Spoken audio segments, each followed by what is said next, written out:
We are meeting with another interesting webinar, this time on domestic debt optimization. Here we are, through this webinar, we are going to discuss the impact of domestic debt optimization on superannuation funds. So as usual, we have three Western speakers, starting with Ms. Rajat Perra from Ernst & Young. We have former Assistant Governor of Central Bank of Sri Lanka, Mr. Jairat, and also Partner Tax and Advisory of KPMG, Mr. Suresh Perra. I will give detailed descriptions of the speakers a little later, but to start the conference proceedings now, let me invite our founder president, incumbent president, Professor Lakshmana Matamala, to welcome the audience. Over to you, Professor. Thank you, Richard. Good afternoon to all of you. Today we have our eminent speakers, as mentioned by Ruchira. We have our council members, our special invitees, and of course our members and other participants who are present here today. The topic, as was mentioned, is the impact of domestic debt optimization, or the DDO, on superannuation funds. So when you say superannuation funds, this should include the Employees Provident Fund, the Employees Trust Fund, the MSPS, or the Mercantile Service Provident Fund, and other provident funds. So this is something that we are thinking of, maybe one aspect of the whole restructuring process that have been started. So here we are not going on restructuring, but maybe on the DDO, or the domestic debt optimization. Now, if you look at what was agreed with the IMF, many areas are there, and all of them are affecting our citizens and society. First, of course, was the revenue-based fiscal consolidation, which really resulted in the taxes being increased. Then also they said that the pricing should be on a cost recovery based. Now, when you consider all these things, we will know that we have to have a drastic change in the way we are going to do our things or operations. Because when you say cost recovery based energy pricing, we do not want to, the society cannot pay for the maybe the inefficiencies that are there. So we have to really be very productive. So which means that this is a very important area. Then the other one, of course, is our expenditure. If our expenditure is not prone, if our expenditure is not keeping with the income. Now, the income is coming mainly from taxes, which I think the private sector is really involved. So today we find that a lot of them are maybe leaving the country. We are losing the skilled people. The government doctors are going off. The skilled people from the private sector are going. The universities are losing their lecturers. So as a result, we are finding that the current situation, a lot of them have really not understood. What is the current situation that we are in? We are really in a very big debt situation, and we have to find ways as to how this debt can be repaid. So in this situation only that this debt optimization has come forward.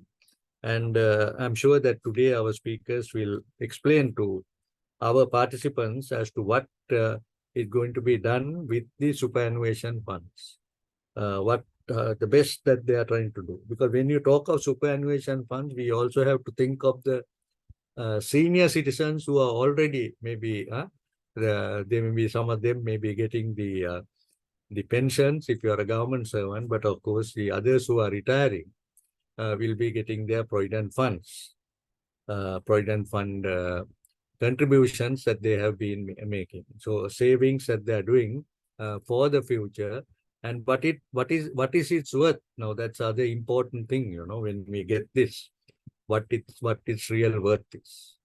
So these are important matters that we may need to consider, and I'm sure that we will be able to get to know more about it.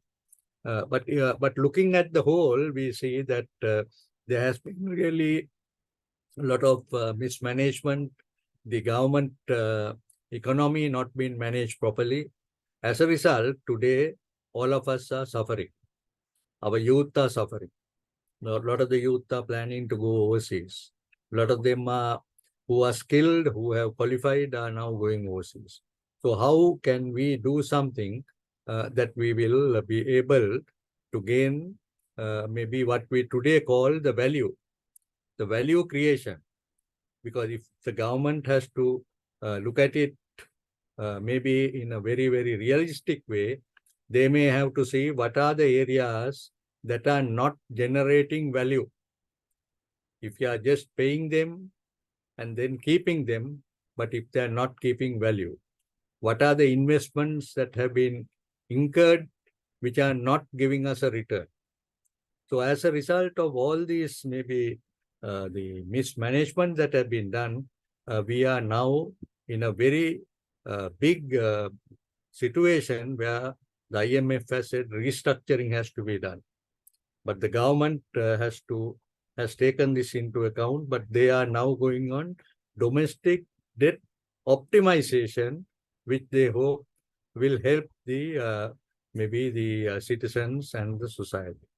So I'm sure that the CMA Sri Lanka, which is doing this as a continuing professional education program, because without the continuing professional education, we will not be able to keep up to date with what we are doing, especially for our members, for the other public, our private sector, the public sector, all of them, that this would be very useful. So I'm sure that today that we will be able to listen to the eminent speakers who are present here, not only the theory side, but the practical side, because that's the important thing. Because today, a lot of people are talking, but when you look at the practical side, there are very few people who are looking at the practical side of cutting expenditure, of earning foreign exchange, getting the dollars, or educating our children in the skills, the youth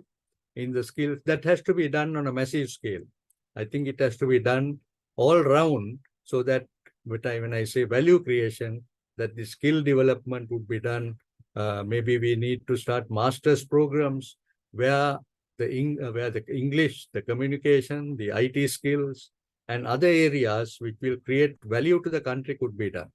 So these are new areas, innovations that we have to look, and CMA is really involved in this new innovation area where we can really contribute to this country and create the value that is really required for the youth of this country.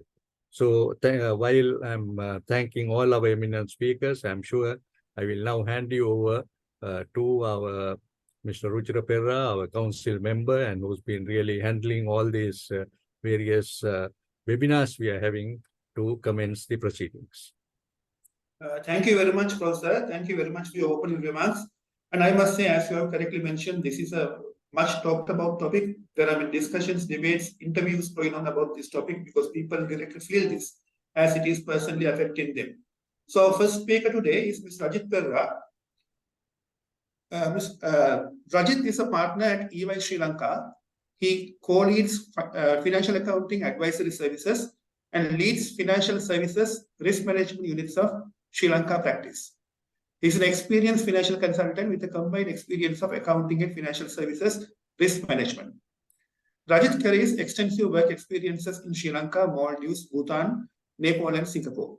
He carries extensive experience in the financial services sector in the areas of accounting, structuring derivatives, credit risk measuring techniques, assessing portfolio quality for financial institutions, quantification of other Pillar 1 and Pillar 2 risk for financial institutions, capacity, capital adequacy, treasury advisory, and so on and so forth. So Rajit is an EY accredited trainer. Rajit carries more than 15 years of experience with EY Sri Lanka and accounts for more than 17 years of overall experience. He is an associate member of Institute of Chartered Accountants of Sri Lanka and also in Chartered Institute of Management Accountants of UK. So over to you, Rajit. We would like to listen to what you have to tell us about the impact of DDO on superannuation funds. Thank you. Thank you, Richard. Give me a couple of seconds. I'll share Yeah, my sure. screen. Yeah.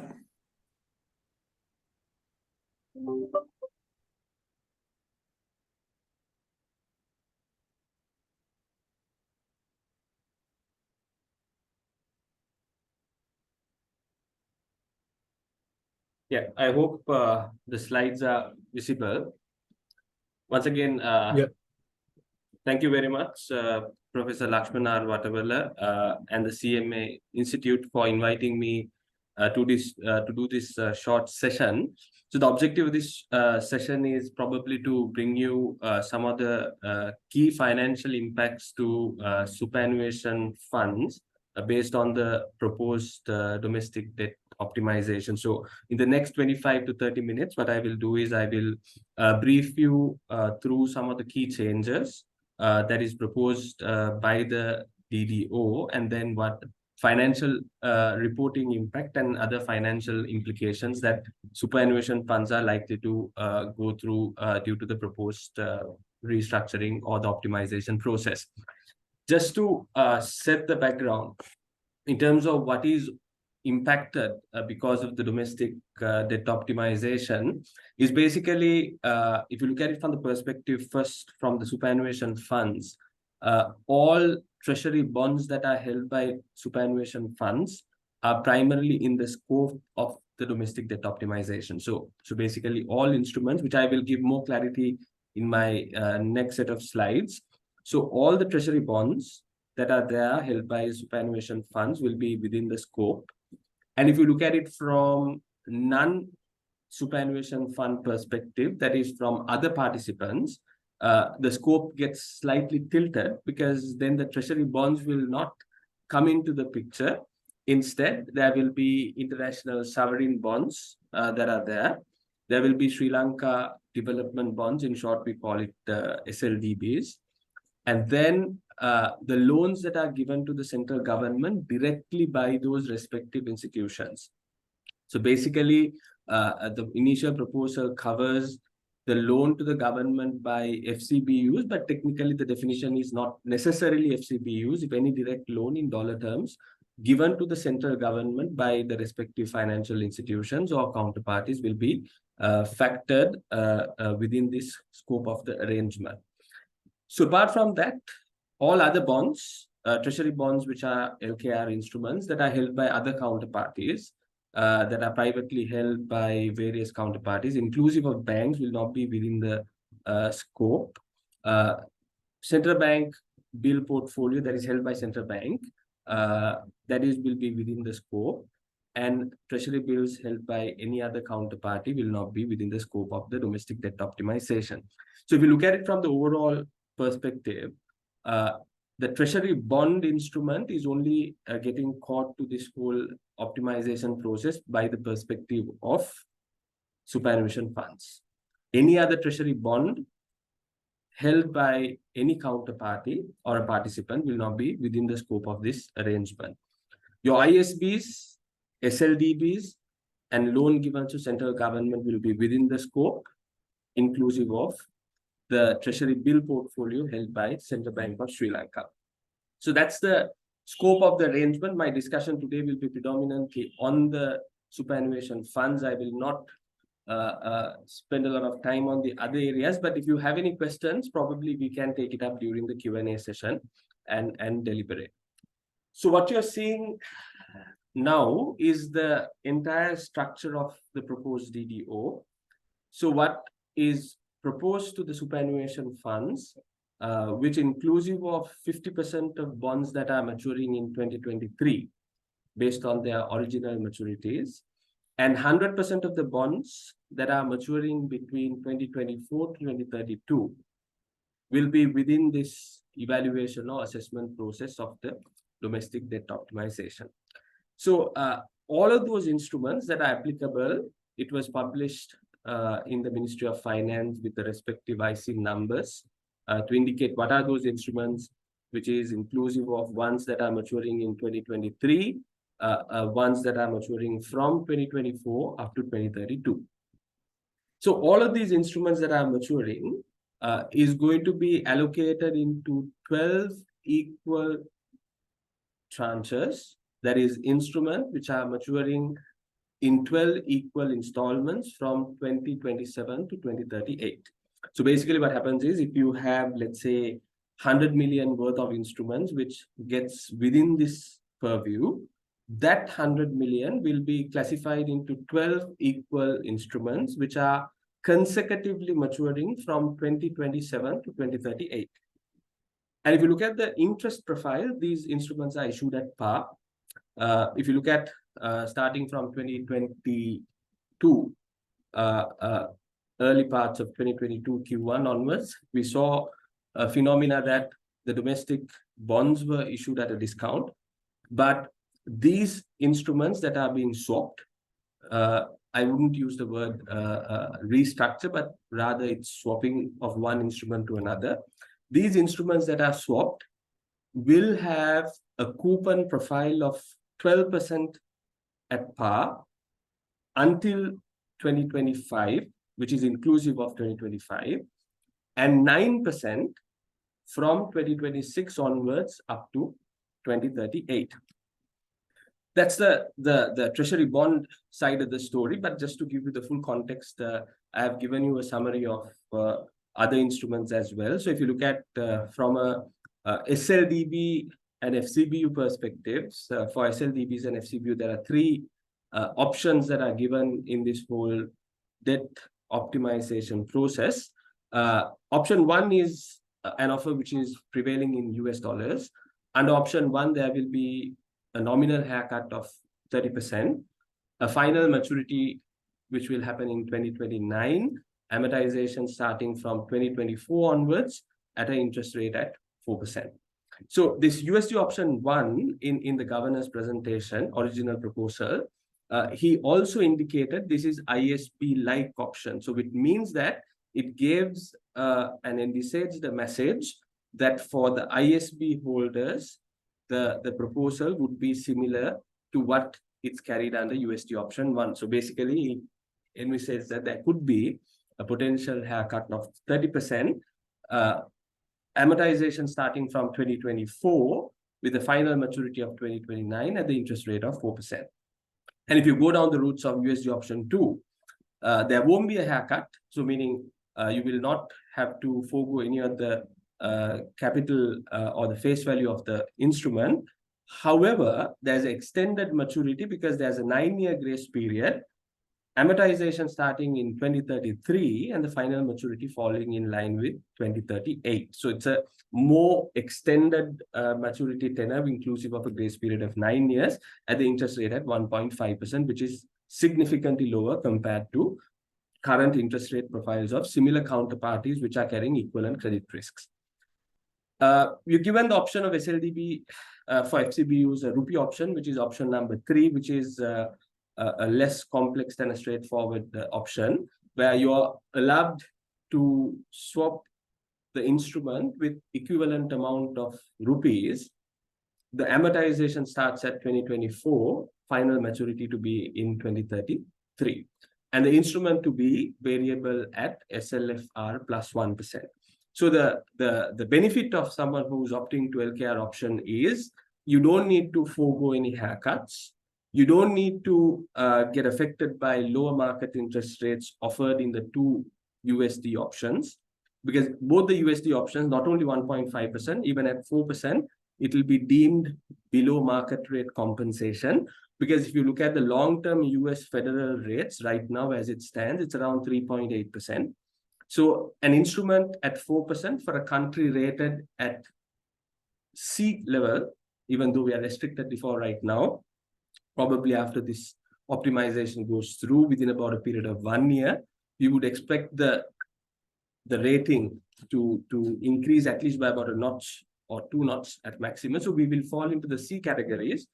So the return of an investor or a counterparty in C category will not be definitely equivalent to 4%. It has to be definitely higher, because AAA return is also somewhere around 3.8 to 4%. So both these options will be at lower market interest rate, whilst LKR option, you don't have that problem because that's being benchmarked to a base rate, so which deems that it reflects the time value of money. Only implication one opting to the LKR option, especially when it comes to the banks for SLDBs and FCBUs, would be to manage the net open position, because banks do have raised these funds predominantly through either deposits or the borrowings that they have received specifically. And moment you convert some of these investments on the asset side into rupees, it creates a net open position in the balance sheet of the financial institution. So that's one reason why in the market, we saw in the last few months, or rather last few weeks, banks were purchasing US dollars at a significantly higher pace, which led the dollar prices to go up slightly because they were getting ready to finance this mismatch of the net open position, so that they'll be able to comply with whatever the regulatory requirements and ensure that they're not exposed to a risk of having a higher net open position than the allowed threshold of the Central Bank of Sri Lanka. So that's a very brief snapshot of what is there in the store in terms of the domestic debt optimization. I'm only sticking to the first part of the discussion, which is relating to superannuation funds.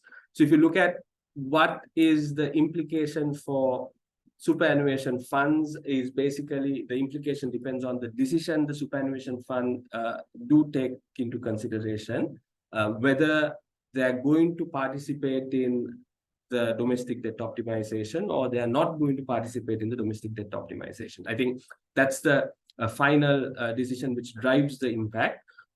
If the superannuation funds do not intend to take part in the domestic debt optimization, well, the immediate impact would be the income stream, which is generated from treasury bonds, interest income. The tax relating to that stream will increase from 14% to 30%. So if you don't take part in the domestic debt optimization process, and I presume that you will have questions, specific questions relating to this tax position and clarifications. Obviously, we have facilitated expertise from the tax. Mr. Suresh Pera will take on any related matters and probably dwell on this conversation a little further during his session. So if you do take part in this domestic debt optimization, what would be the outcome is the next question. The biggest impact that we foresee is some of the superannuation funds may be maintaining an average return of beyond 11%. So if you look at the interest rate profile of these these instruments offered under the DDO, first few years, the interest rate will be at 12%. Then the interest rate would be 9%. So if you calculate the effective interest rate, where from 2024 to 2027 and from 2027 onwards, 2024 to 2025 and 2025 onwards, your effective interest rate would be somewhere around approximately 9%. And these instruments, your face value is equal to the amount invested because the instrument is issued at par. So therefore, one of the bigger challenges the superannuation funds would face is effective return on the investment portfolio could immediately drop if your average portfolio return from the bond investment was anything above, on average, 10% or 9.5%. So, for example, there are funds which maintains a effective return of sometimes 18% or 20% or 21%, because the bonds that they may have acquired in the last year at very high interest rates of 28 and 35%. In such context, there is likelihood that immediately the return could come down to the areas of about 9 to 10%. So that's one of the implications. From operational standpoint, the ability of generating higher returns would be impacted as a part of the domestic debt optimization process. And also at the same time, from an accounting standpoint, the two schools of thought that prevails is generally, if you look at the practice, there are two methods commonly we have seen superannuation funds adapting to account for these investments.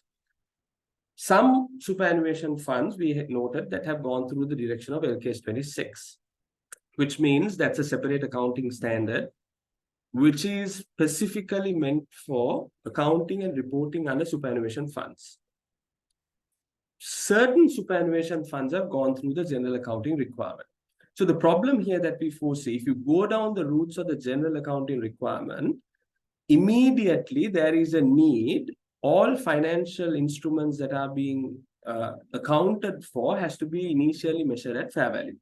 So now the question, what is the fair value of a bond which has a life of, for example, let's say 5 years, issued by Central Bank of Sri Lanka? So then the question for that is, answer for that is, if you look at the secondary market returns published by Central Bank of Sri Lanka based on the transactions, there could be a higher market yield for those bonds that are not part of this domestic debt optimization process. Meaning, since other participants which are not getting caught in this DDO still continues to own the bonds and still continue to engage in the transaction, will be transacting at a much higher yields compared to the bond that is issued by the DDO. So if you look at the relative market yield, would still stand high at about 18 to 20%. Even if you look at the series of bonds that were traded immediately before the DDO or on the date of the DDO, you will still have those transactions coming in for the bonds that are owned by other participants, which are not subject to the DDO, entering into transactions at high yields.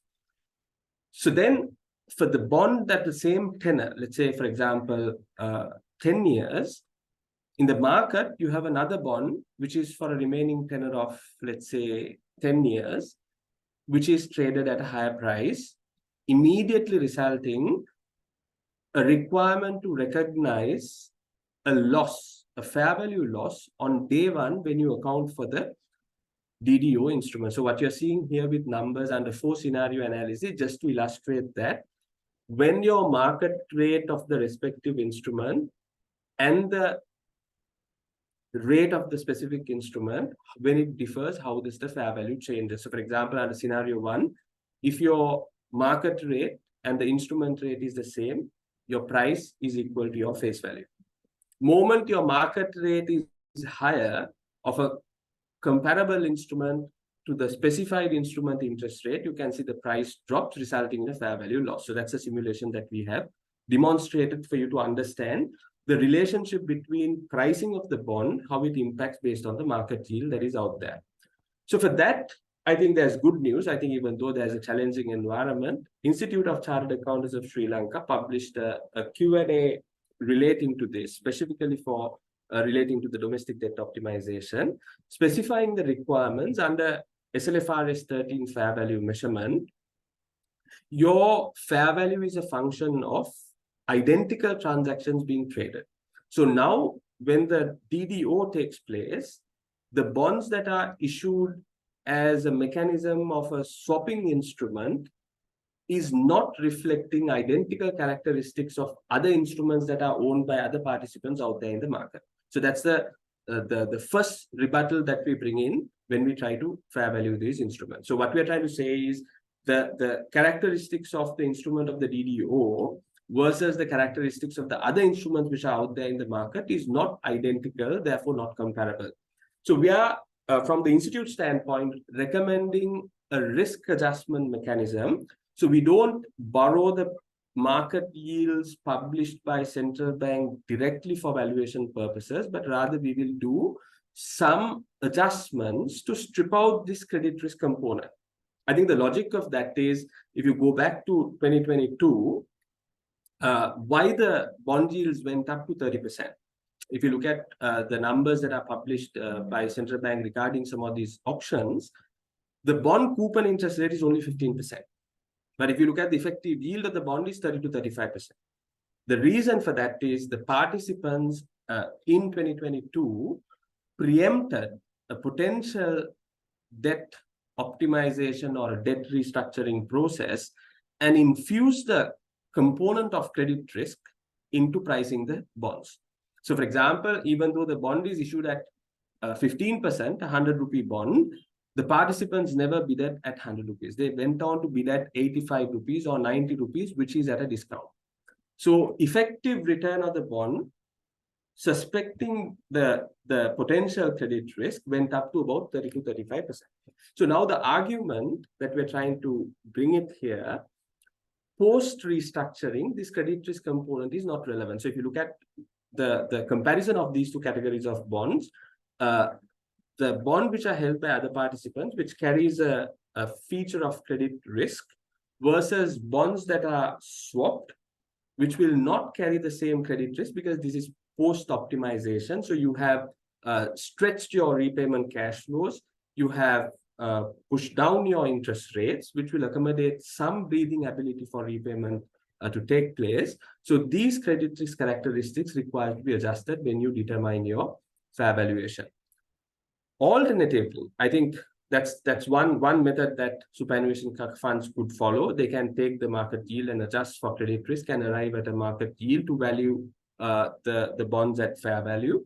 The second option is, if you go down the route of LKS 26, your life will become much easier, because LKS 26 is one unique standard which does not bring in any requirement to fair value your instruments at the inception, because it's very clearly applied in the background context of the standard. LKS 26 will supersede all requirements of other standards to the extent covered in LKS 26. So LKS 26 does not bring in any specific requirements for superannuation funds to initially measure instrument at fair value. If superannuation funds maintain planned assets to meet the defined obligations, meaning your plan asset investment strategy is based on the maturity profile of your obligations, and those maturity profiles are matched to a greater extent, LKS 26 allows the instrument to carry it at the cost at a redemption value at constant rate of return. So it does not talk about the effective interest rate, and it does not talk about the fair valuation requirement. So basically what the superannuation funds presumably do under LKS 26, consider the amount investment at the date of the swap and account at the value which is transferred and at a constant rate of return. So which will not bring in any requirement to measure bonds initially at fair value. So depending on the path that you may have taken the respective superannuation funds, the approach could vary from one to another. But from an independent point of view, my personal viewpoint is a superannuation fund technically should go down the routes of LKS 26, which makes the application much more simpler and easier.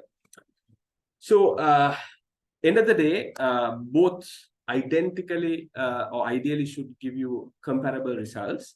I'm not saying it should be identical. There can be situations where it's not identical, but broadly, we think that even though you go down the routes of LKS 26 or the general accounting requirement, output or impact could be comparable. Having said that, it all depends on the path, the respective superannuation funds that have been taken.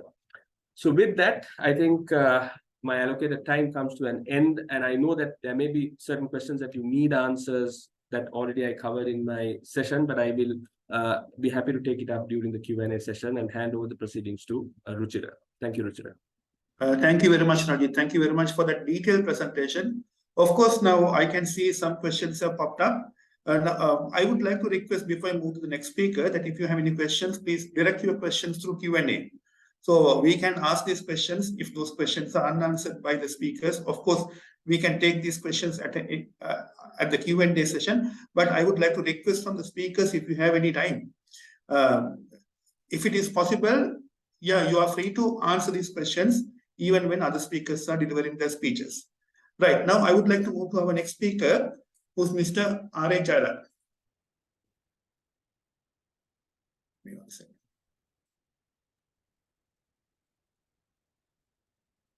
Ms. Jailat is a former council member of CMA Sri Lanka. Let me first mention about that. Ms. Jailat served as an assistant governor of the Central Bank of Sri Lanka during the period from 2016 to 2023.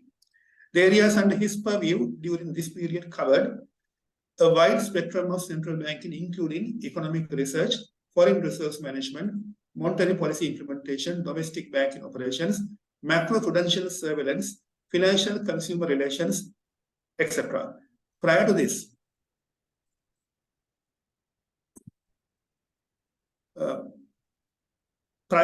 the areas fall under his purview include payments and settlements, financial regulation and supervision, information technology, policy review, and so on and so forth.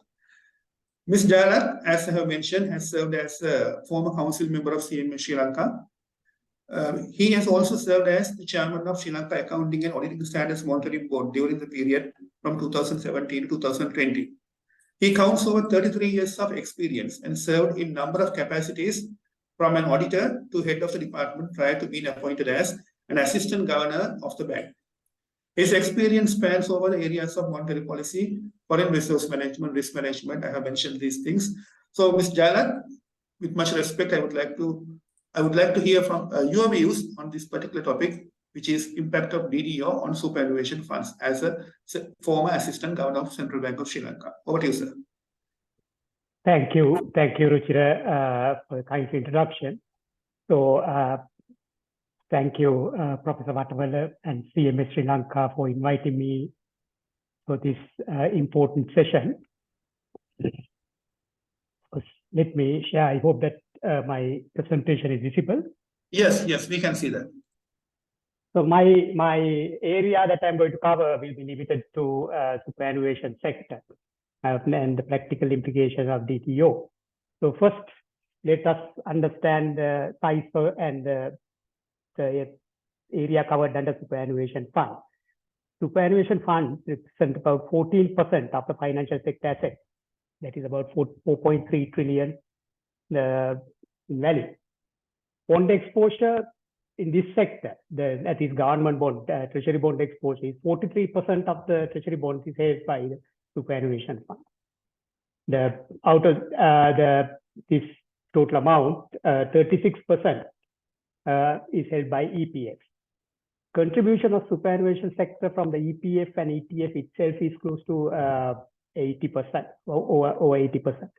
So the EPF is 79.6% and the ETF is 10.8%. Over 96% of funds in ETF is invested in government securities, that is treasury bonds, bills, etc. So let's move on to the fact sheet of EPF. So because I am more concentrating on EPF because EPF represents very large proportion of superannuation sector. And other thing is my experience with EPF, so I will stick to what I know rather than going into everything else. So member balances 22 end, it was over 3 trillion. Contributions per year was 194 billion. And you can see that the refunds also always came close to the contribution. So which means that net contributions or addition to the fund through new contributions in particular years remain low. It's not major contributors to growth of the fund. The operational income, so I have given statistics, operational expenses, it's roughly around 0.5 to 0.6% of the gross income. So that is as far as EPF is concerned. So on top of that, out of this income earned, EPF has distributed around 9% interest to its members. Now let's look at the portfolio of EPF. So government securities portfolio, if you consider all superannuation funds, and we concentrate on EPF itself, the government securities portfolio over 70% is in the more than 5-year sector. And less than 1 year sector is very small, around 2.9%. This is mainly for liquidity and other requirements and their immediate needs. So we can understand this, that the basically superannuation funds, particularly EPF, is a medium to long-term investor rather than sticking to very short-term type of investment. So historical performance, if you looked at, operating expenses remain the level I already mentioned. Annual gross income is roughly around 11 to 11.5%, between 11 and 12% like. Gross return, so remain at the same level like. And the interest rate, initial years, it's little higher, but recent, roughly about 3 to 4 years, it's close to 9%. The effective interest rate becomes little higher because EPF pays interest on the year-end balances rather than on the day-to-day basis. So we have to compare this with annual inflation. So inflation at the early years, 16, 17, 18, 19, 20, 21 sales is not very high. And 22, as we all know, it's very high. It's over 50% and it went up to 70% in my recollection. So when you consider the early years, before 2022, EPF was generating real return positive to its members. Now let's move on to the DDR announcement. You have already heard from the previous speaker that the parameters of announcement. And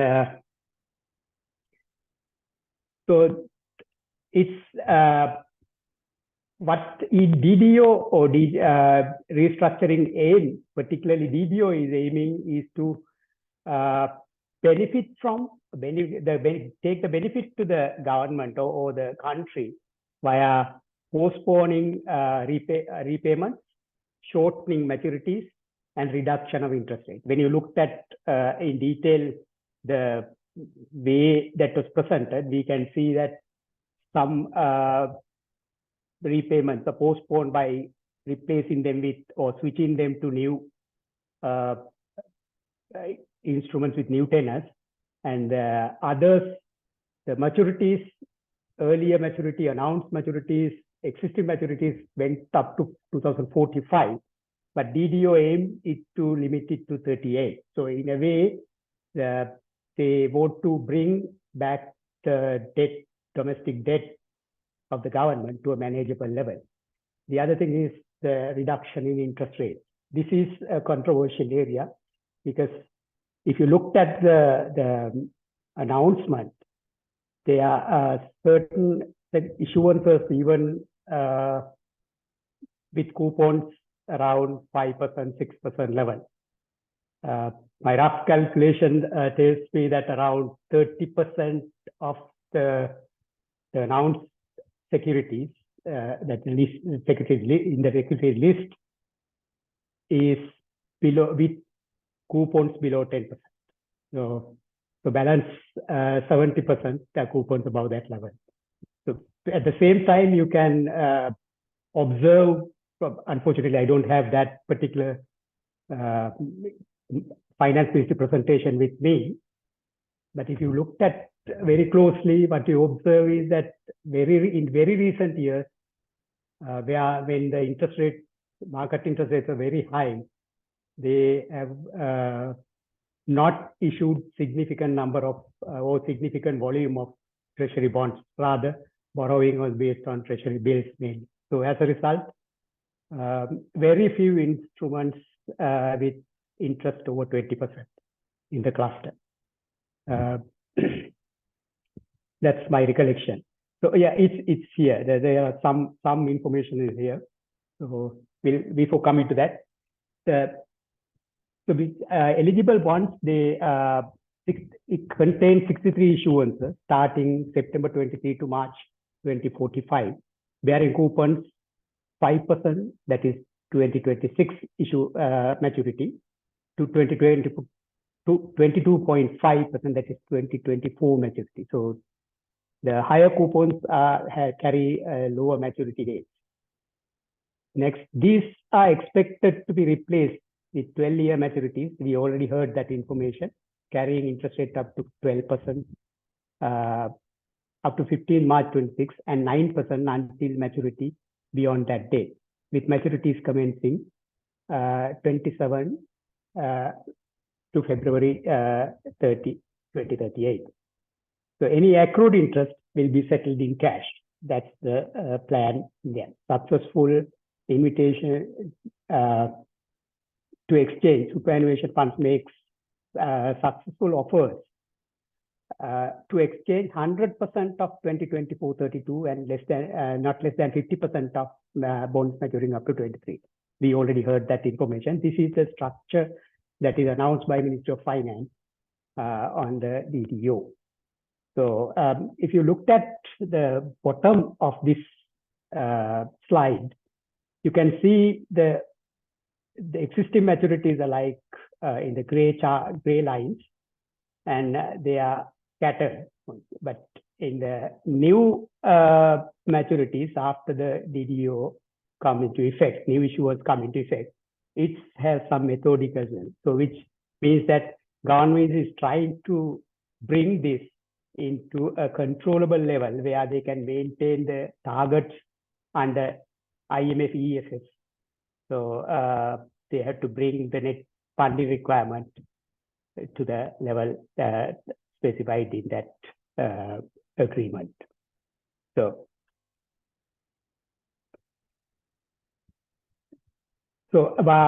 one thing that I have taken from the EPF annual report, latest available was 2020. The weighted average yield, that is, this is not the portfolio itself, but portfolio yield computed at the market rates remain at that level, that particular time.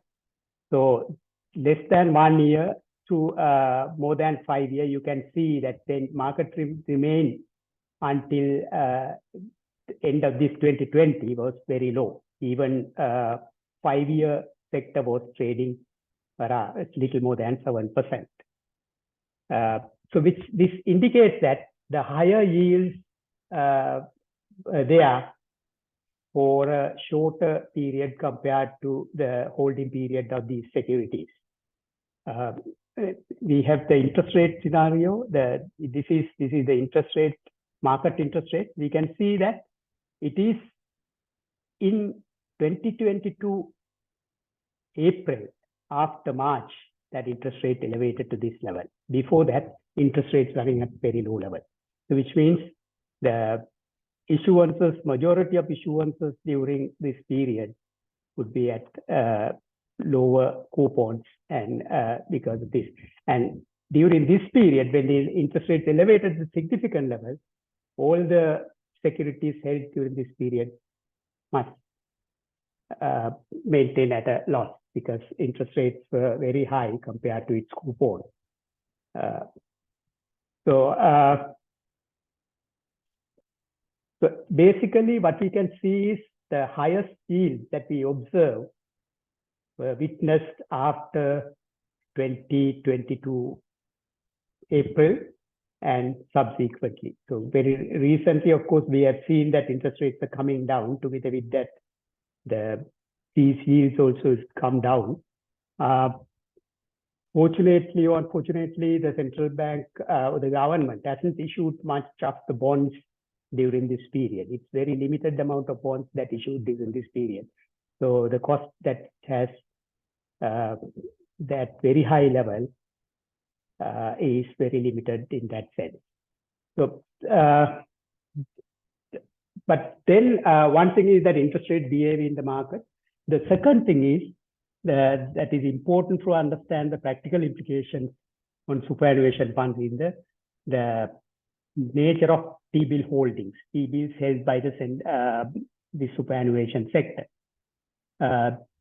If you looked at the annual reports of the central bank, superannuation sector 2022, annual report 2022 gives a clear picture. And we can see that the increase in the T-bond portfolio by the superannuation sector, incremental value was not very high. It's compared to 3 billion it has. 370 billion increase in 2022, and 116 billion in 2023. That is around 10 to 11% in 2022 increase, and about 3% in 2023.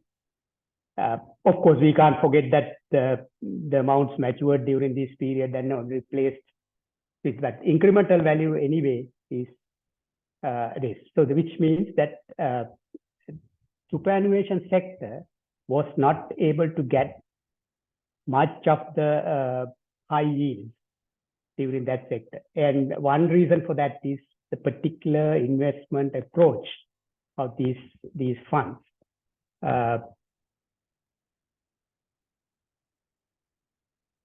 So basically what I want to mention is that ability of the superannuation sector to grab these high yields during this period was not influential or significant enough to change the overall behavior of its returns or yields.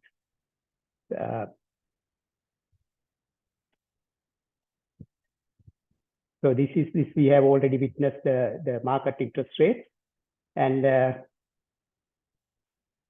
facts we discuss indicate that the possibility of holding recent higher yield security of superannuation sector remain low. When we looked at the implication of DDO, it is necessary to understand two important factors. That is,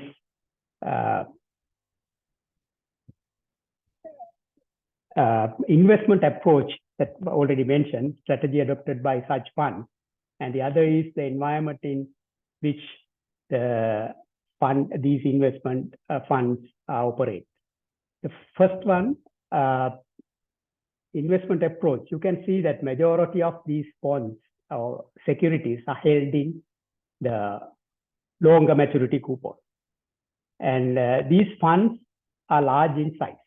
And therefore, their ability to trade these instruments once they have taken from the primary auction is very limited. And for that matter, EPF in the current scenario, I don't think they trade these securities anymore. So which means they are holding this till maturity.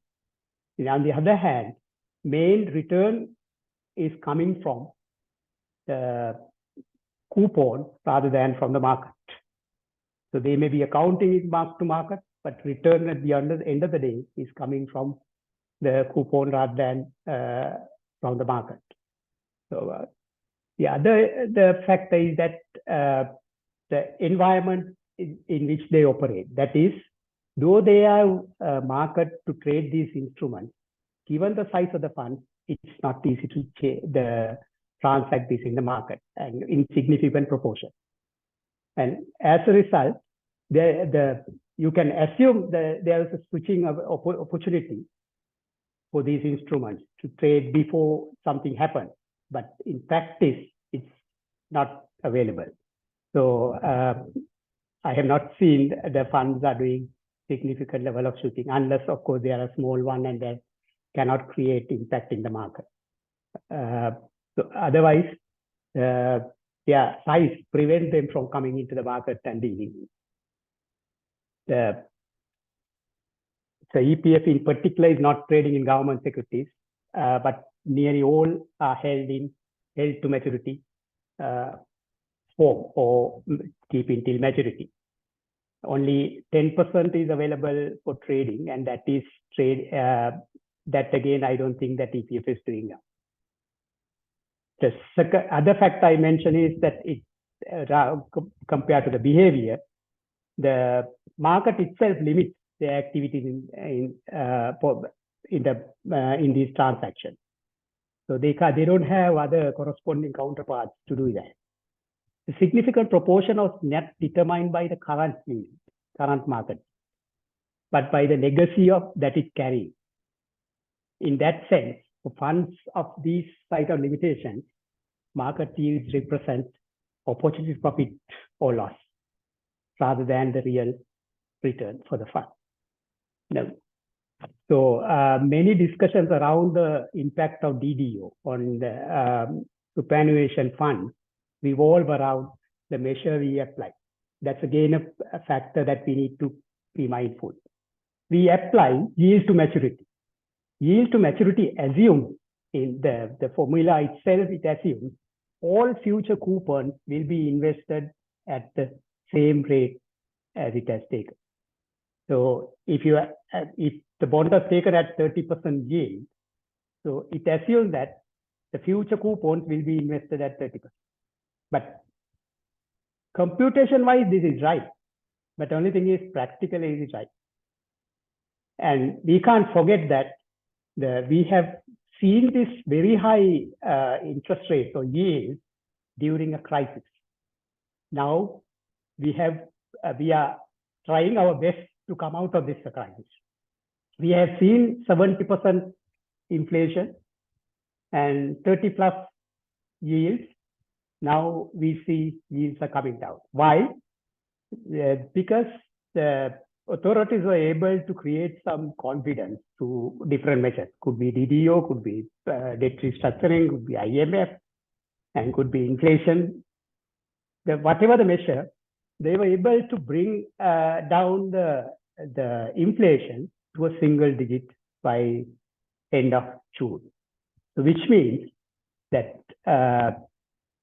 interest rates are expected to come down during the course. We have seen that in bond issuances. We have not seen bill issuances. We have not seen bond issuances to see the impact, real impact.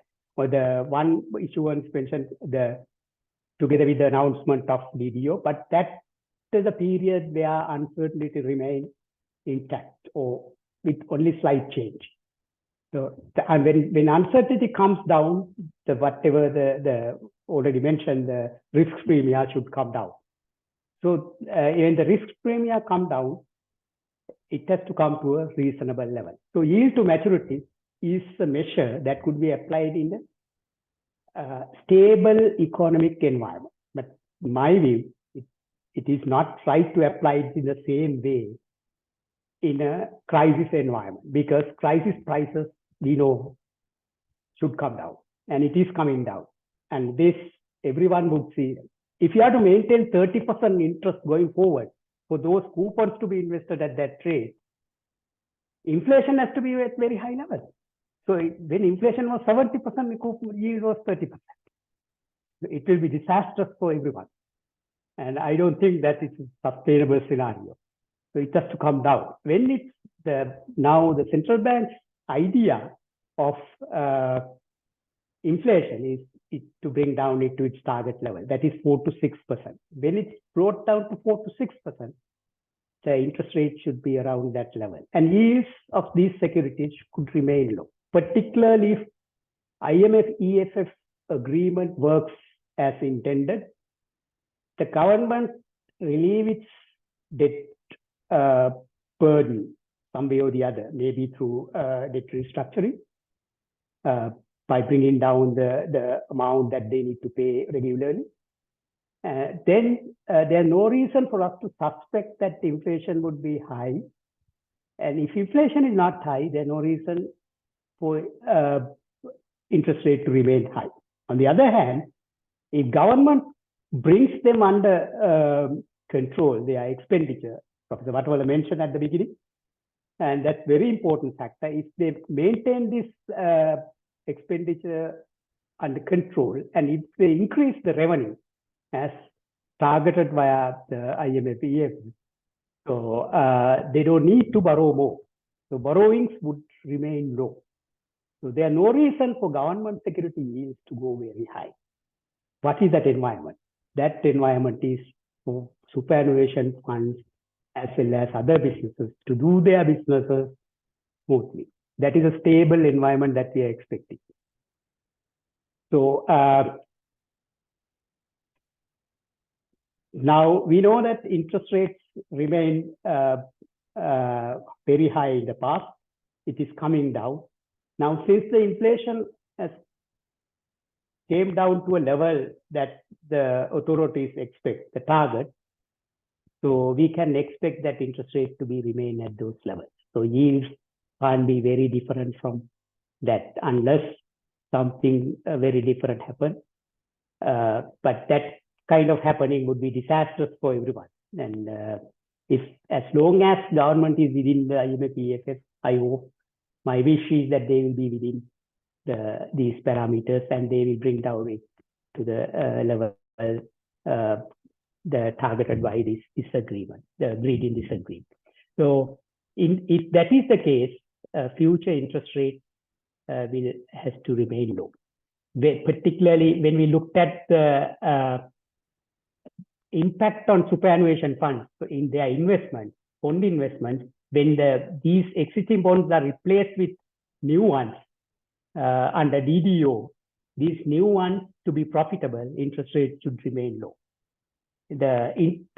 For interest rate to remain low, inflation should remain low. So we can see the official announcement that is the central bank calculation of inflation. So I have extracted this from central bank presentation, and so their expectation is in inflation to remain within the targeted level.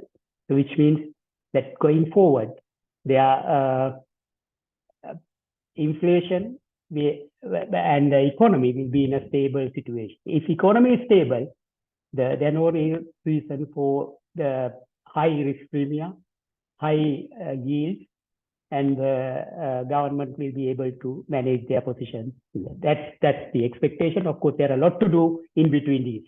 And so what is the impact?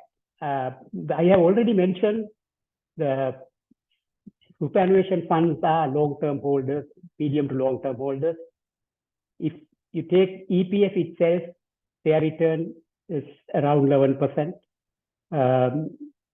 historically, and they paid return of 9% to the members. So 9% coupon for the new replaced bond and the 12 coupon at the beginning, I think is a fair calculation. Of course, DDO is the very worrisome and hurts someone from somewhere, some way, and you can't prevent that. And we have, I don't think that we have come to a situation we can't say no to the issue. So that's the situation. So let's see the official position. Official position was mentioned by the governor of central bank very recently, Dr. Nandala Alveera. Average yield EPF was 11.5. That's what we have seen in previous slides. The average yields remained at that level. Possible loss that he says, I think he rightly mentioned it's opportunity loss. I mentioned why it is opportunity loss. Because their returns are not coming from the market. Very little at all. But I think it's the current investment strategy. There's no. If there's high risk, it is coming from the investment strategy of the fund rather than from the DDO. For example, limiting it to local currency. We will be subject to the local currency business cycle, the local country's business cycle. If the interest rates are low, returns will be low. If our interest rate high, but what matters for them is the real return, over and above what the superannuation funds earn, over and above the inflation. So long until 2022, my recollection is that EPF given members higher than inflation, the interest rate return for members. But in 2022 is peculiar because it's a crisis year. 23 itself, still we are in a crisis. We are not completely gone out of that. I think in sum, what I can say is I'm in agreement with the official position. The loss could be around 4%, not more than that. Of course, this will be the opportunity loss because funds won't be able to realize this, and they have not grabbed all what we should during the high yield periods, and on the other hand, high yield periods, we haven't seen significant issuance of bonds. And therefore, the ability for this particular portion, this high yield portion, to move overall figure is very limited. So in that sense, in my view, this will be opportunity loss for the maximum for the superannuation funds, and that would remain low. So with that, let me stop here. So Ruchira, over to you. Thank you, Mr. Yadav. Thank you very much for explaining the practical implications of DDO. And the speaker before you, Ms. Rajit, has explained the financial implications of DDO. The speaker to whom I'm going to turn to next, Mr. Suresh Perra, another Perra, he will explain the tax implications of DDO for the superannuation funds and also for individuals. Mr. Perra is the principal tax and regulatory at KPMG in Sri Lanka, and is a multidisciplinary professional with over 25 years of experience in taxation, accounting, and legal aspects. And he's a member of the KPMG Middle East and South Asia MESA Tax Steering Committee. Suresh is the chairman of the Tax Committee of Bar Association of Sri Lanka, an executive committee member of the Corporate Lawyers Association, and he's the treasurer of the Sri Lanka Golf Union. He is also a member of CMA Global Council Membership Committee and AICPA Examination Board. Suresh, we would like to hear from you the implications of DDO on individuals, tax implications for individuals and for the superannuation fund. Over to you. Suresh, you are muted. Okay, thanks. Thank you, Ruchira, for that kind introduction. And let me begin by thanking Professor Vatawala for inviting me to address this gathering. And I do have a set of slides, and let me share that first. I think Mr. Jailat, you may have to remove your slides.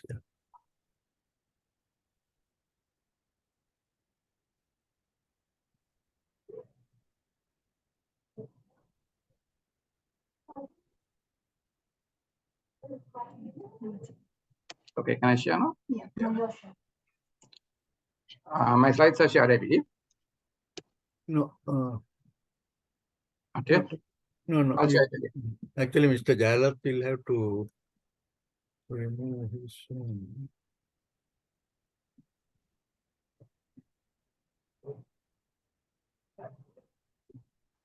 Right, now fine. I think I'm sharing my screen. Yeah. Can see, huh? All right.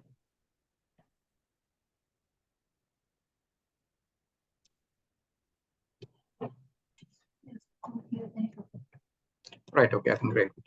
Right, so I'm going to speak a little bit with regard to the tax implications, which is regard to the superannuation funds in relation to this exercise, and of course the impact in relation to individuals. Right, so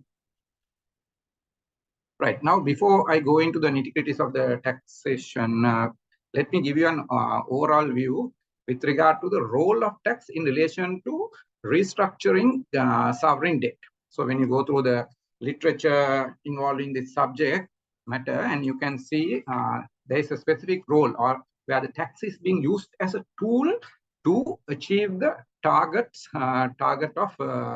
identified in relation to sovereign debt restructure. Now, what happens in a sovereign debt restructure is a portion of the debt is a portion, or maybe the entire debt is basically identified, and a specific target is trying to be achieved.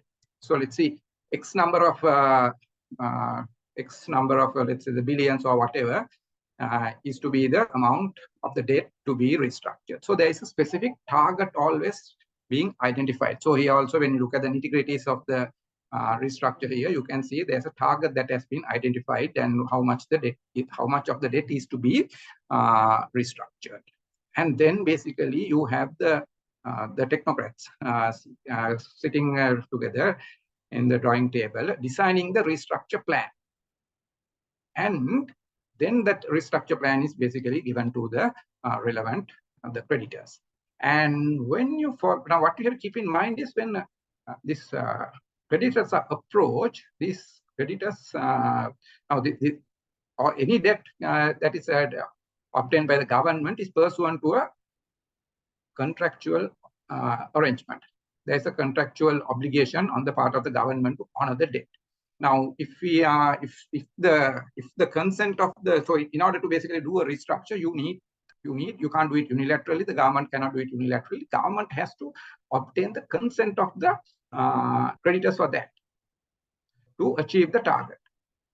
Now, here, if the creditor's consent cannot be obtained for the restructure to be successful, that means to achieve the target, the government use tax rate or tax as a tool to achieve this target somehow. That is, if they have these creditors that we will go with the government's plan, what we call the participating creditors here, and the creditors who will not give the consent.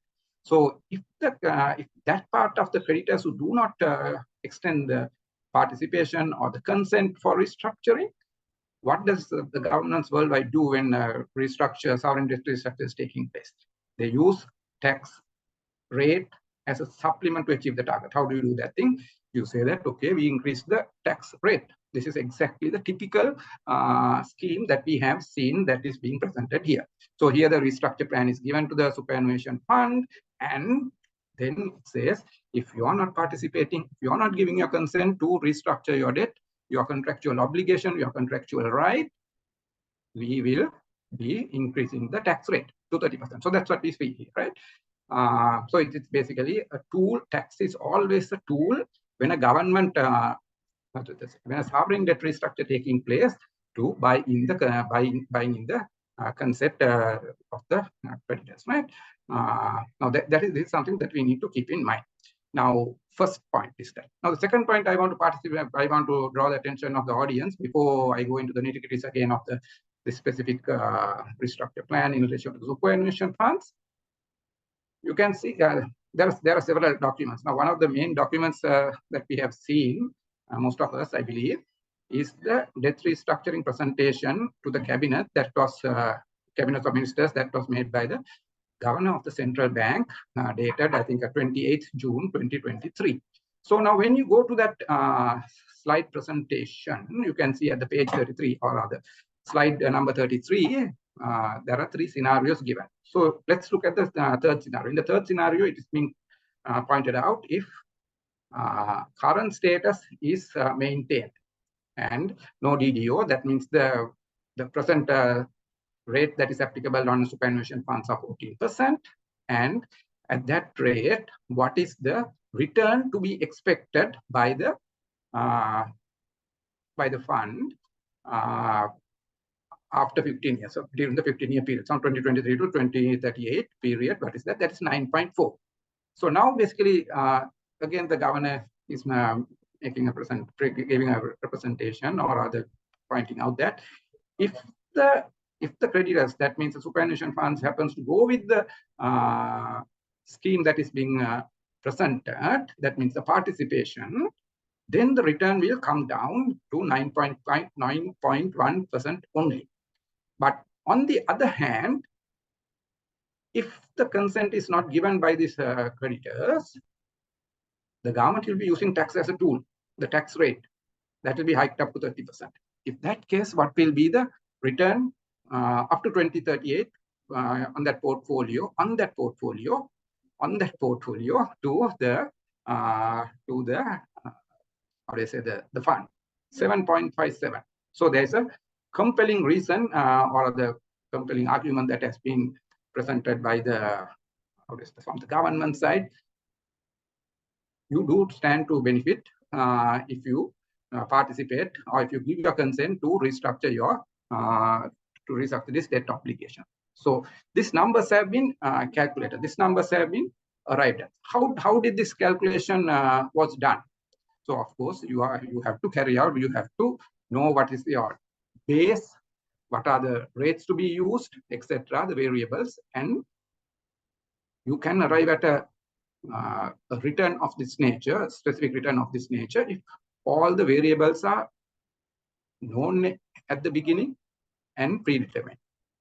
So the data is available. So the assumption that we can make here is,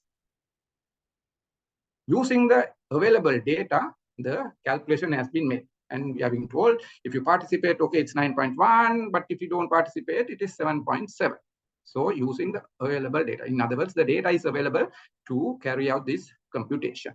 Right. Now, these 2 points that I mentioned, I think is very important to understand the relevant issues that are involved in relation to the taxation. Right. So in a nutshell, or at a very high level, what is the tax element that is applicable to this DDO in relation to superannuation funds.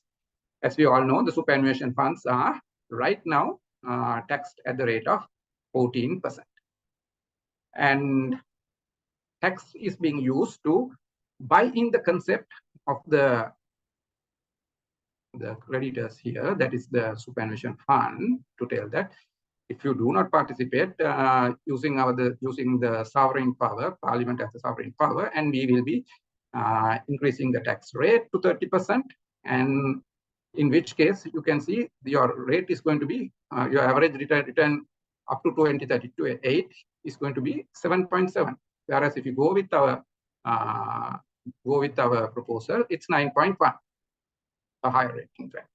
So now the first point here is basically what is this basket that has been basket of debt, the basket of bonds here have been identified to do this calculation to arrive at this.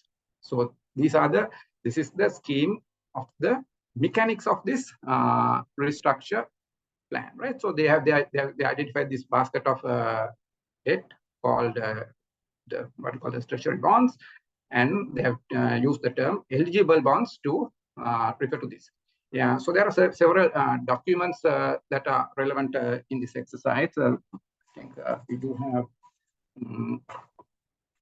there's an invitation to exchange document that has been issued in addition to the PowerPoint presentation slides that we have seen that were in the WhatsApp circulation. And in addition to that, there's invitation to exchange, or the exchange memorandum document that's available.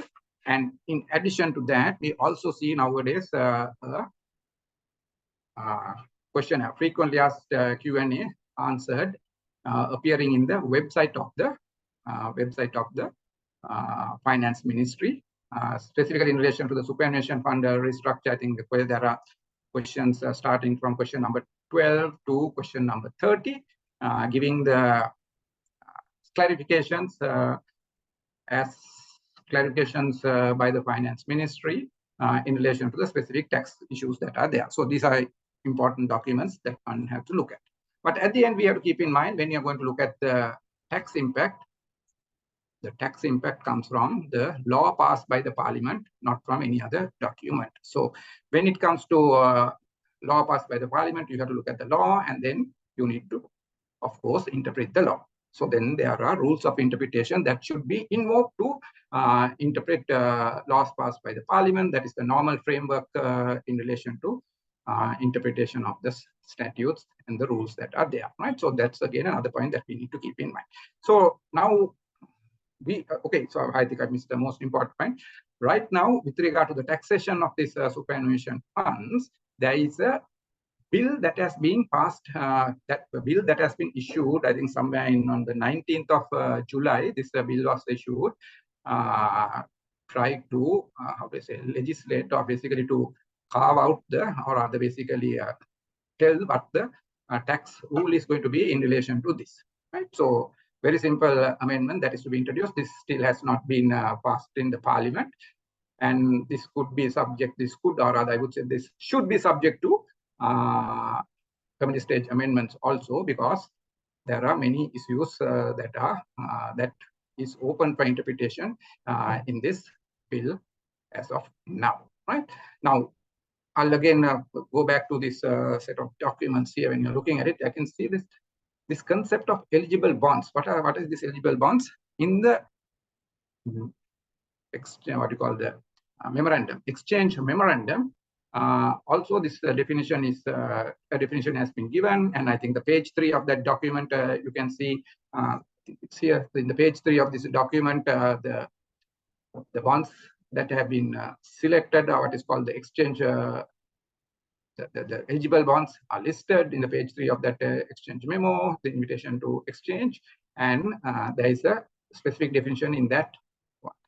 On the other hand, when you look at the bill also, in the bill also, there is a definition given for eligible bonds, and it's not exactly the definition given in the exchange memo also, or rather, when you look at the eligible bonds list that is given in the exchange memorandum, you can see starting from the very first on the maturity date up to 2033, there's a list, and that is the list that is basically taken as eligible bonds for the purpose of the Inland Revenue Act in the Inland Revenue definition, whereas there's another bonds, another list of bonds you can see at the bottom of this diagram that I have pointed out, which mandatorily need not be offered for restructure. So if a holder, eligible holder, if he wishes, he can offer it, and at the discretion of the central bank, it may or may not be accepted. But on the other hand, if a superannuation happens to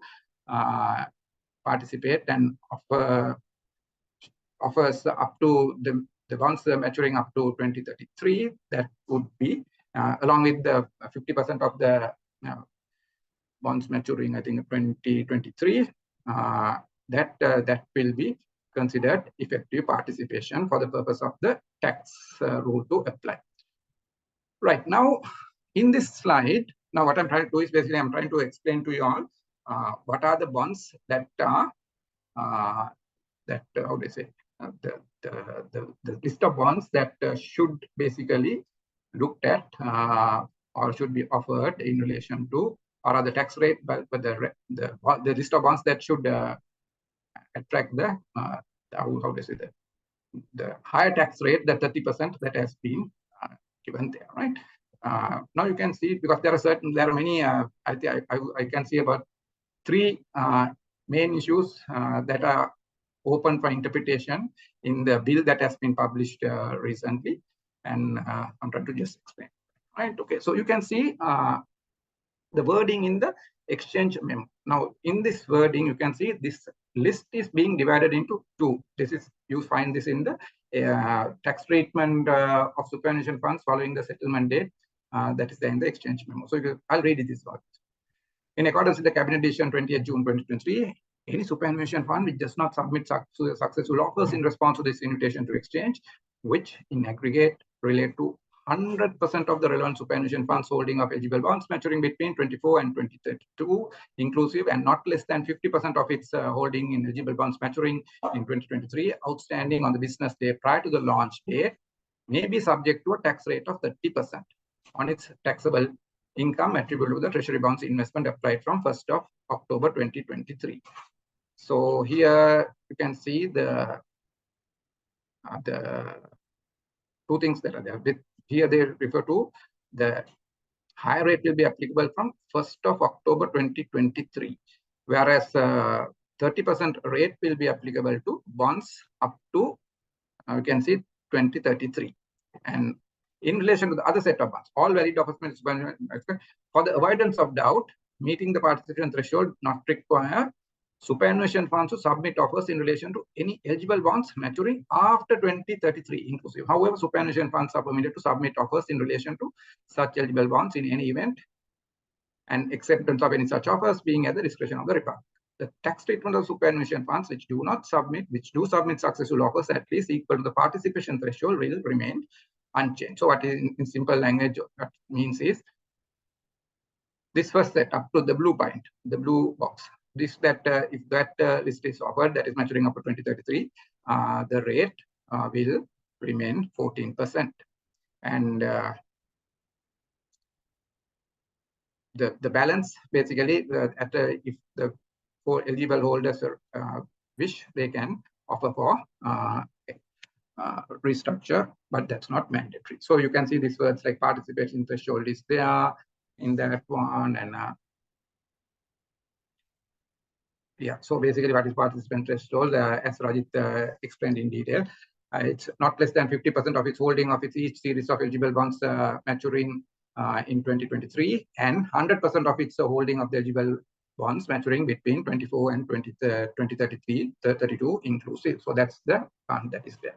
So, and okay, in relation to another point that we can extract or what is relevant for the tax purposes, what is the definition of a superannuation fund, and that definition is also given in the exchange memo, as well as you can find the definitions in the Inland Revenue Act bill also. Now, again, for the purpose of the simplicity of the audience, for the convenience of the audience to understand who are not tax people. According to the Inland Revenue Act, there is a term called year of assessment, and right now we are in the year of assessment 2023/24, 23/24, and that basically commences from 1st of April 23 to 31st March 2024. So now, for the purpose of taxation, it's the year of income taxation. The concept of year of assessment is what is relevant. Now, this is the issue that I'm trying to raise here with regard to the first issue is basically this 30% rate. What will be the date of commencement of this 30% rate? That is, if you have made a successful offer and there's effective participation, then the 14% will continue. But if you are not effectively participated, then your rate is going to go up from 14 to 30. So from which date will it happen? Now that's the important point. So for April companies, it's straightforward, simple. It will be the date that is there in the bill itself or in the exchange memo itself, which is 1st October 2023. But when it comes to say December companies, what will be the case? For December companies also, would this be from 1st of October or any other date? Now, this controversy or this matter, most of you all will appreciate, Rose, when the tax rates were changed also from 24% to 30% in this amendment bill recently.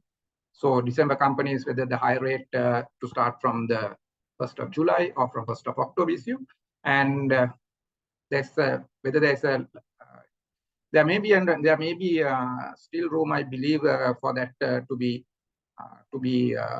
raised in this issue also because of the wording that has been used. But at the same time, it will not come to the same degree as in the 2023 amendment because, if I recall correct, it's subsection 6 of the amendment has a paragraph to favor the Inland Revenue Department's point that in case of December companies, the rate will kick in from 1st of July, right? So the interpretation this time basically, because last time we saw different legal opinions being expressed, but the department took up the question. No, it is from 1st of October. But in this one, because this additional para that has been included, I think basically the chances of coming up with an alternative interpretation or another interpretation may not arise to the same extent as happened in the last one, right? So that's the first point we have to keep in mind. Then, right, so now this is the wording in the bill. Very important to understand the tax impact. So first schedule of the Inland Revenue Act is being amended here, and it's the tax rates for employees, trust funds, provident, pension, or gratuity funds and termination funds.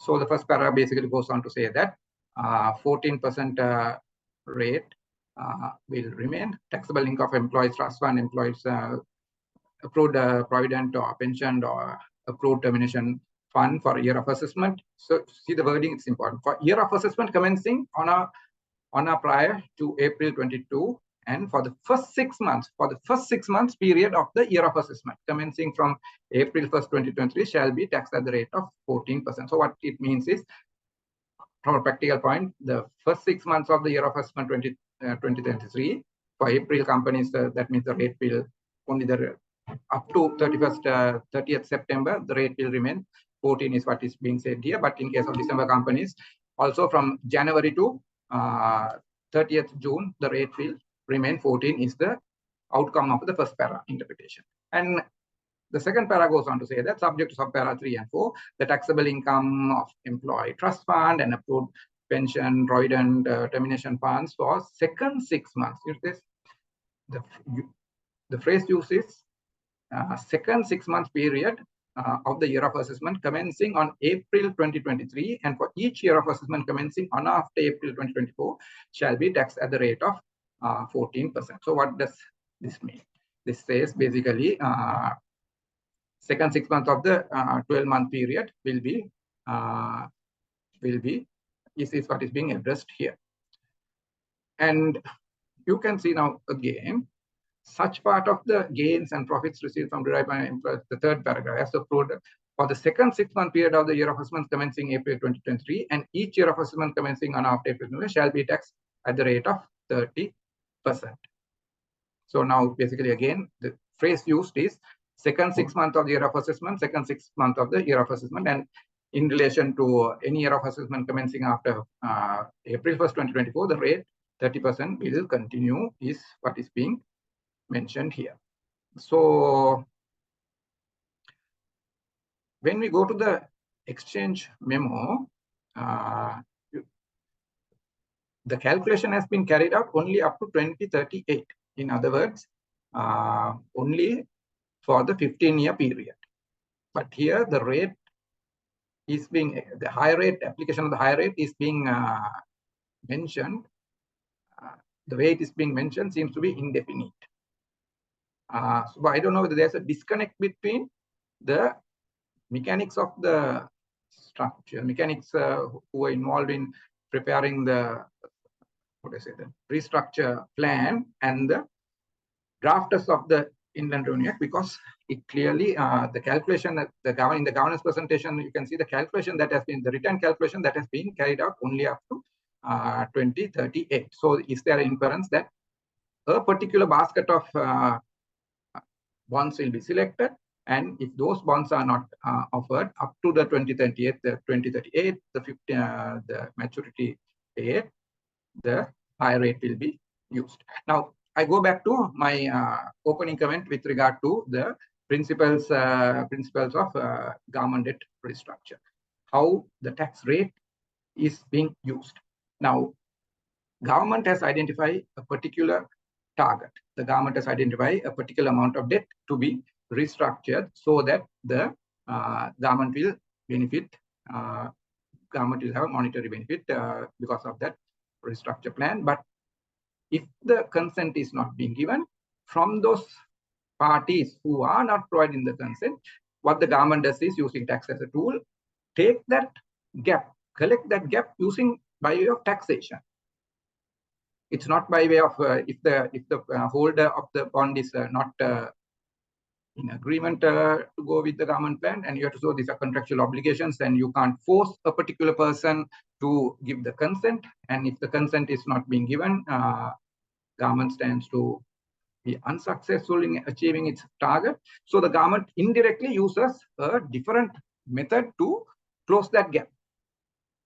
Now, it is that if the party is not consenting, if the what is the amount that the government stands to lose, it is that amount in a restructure plan that you try to collect by way of using tax rate as a tool and increasing the tax rate. So the question that I'm raising here is the did the mechanics of the formulators of the plan intended the rate to be, higher rate to be applicable only up to a particular date for a particular basket of bonds, whereas the drafters of the law has basically gone beyond that and is trying to, or is, how to say, is not going, how to say, understanding the principle there, and basically putting different words into the law, which results in a different intention. I'm just flagging the point. These are things that I think we need to raise, and I think the stakeholders who are going to get affected by this, these are the points that should be discussed to see. Is there goal congruence between the drafters of the legislation and the formulators of the debt restructure plan? Is the law being drafted to achieve the exact purpose of the debt restructure? This is the question I think we will have to raise here in my mind. Right, now let me look at the subsection 4. Notwithstanding into the country in the portion of para 3, if the employee trust fund and approved provident fund are and the accrued provident fund or pension fund or pre-termination fund has invested in eligible bonds, and the Registrar of the Public Debt Department of the Central Bank of Sri Lanka confirms that any such fund has effectively participated in the process of domestic debt optimization approved by the Parliament. You can see such part of, okay, now you can see again the relevant phrase here. Such part of the gains and profits received derived by such funds from the treasury bonds. For the second 6-month period, the rate is being stipulated as 14%. Such part of the gains and profits received or derived by such funds from the treasury bonds. So why is that phrase important?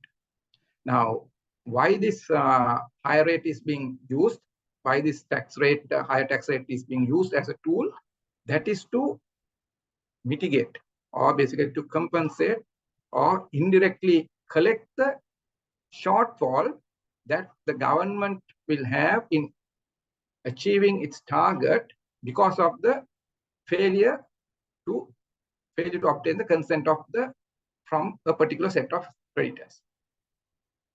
So it is to achieve that shortfall. Normally in a sovereign debt restructure, you use the tax as a tool. So is that being achieved, or in ignorance of that, something more than that? The legislators or the drafters are going beyond that. Is the point that I think we should raise and subject to a discussion here.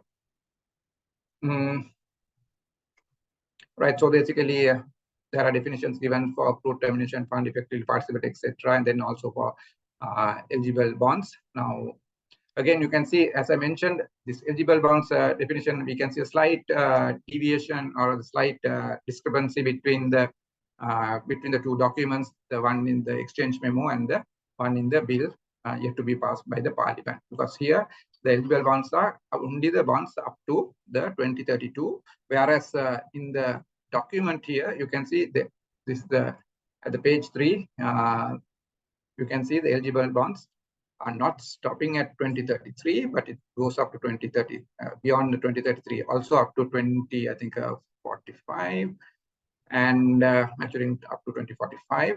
The requirement there is basically only the for effective participation only. The bonds up to 2033 could be offered, but at the same time, there is room for offering bonds maturing up to 2045 also, and the government at its discretion, CBSL at its discretion, can decide whether to accept that or not.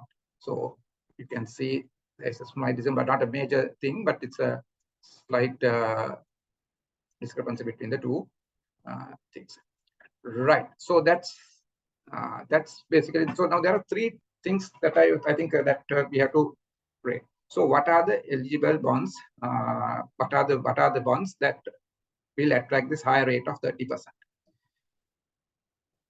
So now when you take a superannuation fund, it will have income coming from a bond and other income also. Now it's clear basically the other income will not attract this higher rate if you don't go with the scheme, if you don't participate.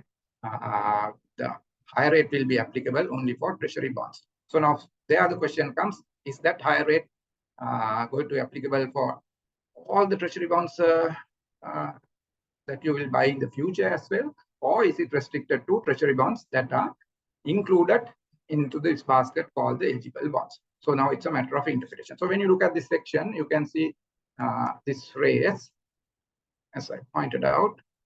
Where's that? Yeah, so in this slide, you can see just before the green font phrase, which is in blue, between brown and green one. Such part of the gains and profits received or derived by such funds from the treasury bonds. So it's basically a phrase that is open for interpretation. But in the Q&A published by the Finance Ministry in the website, they have expressed the view that this treasury bonds referred to there is not restricted to eligible bonds, but it can go up to, that will be applicable to all the treasury bonds to be acquired in the future as well. So all that will be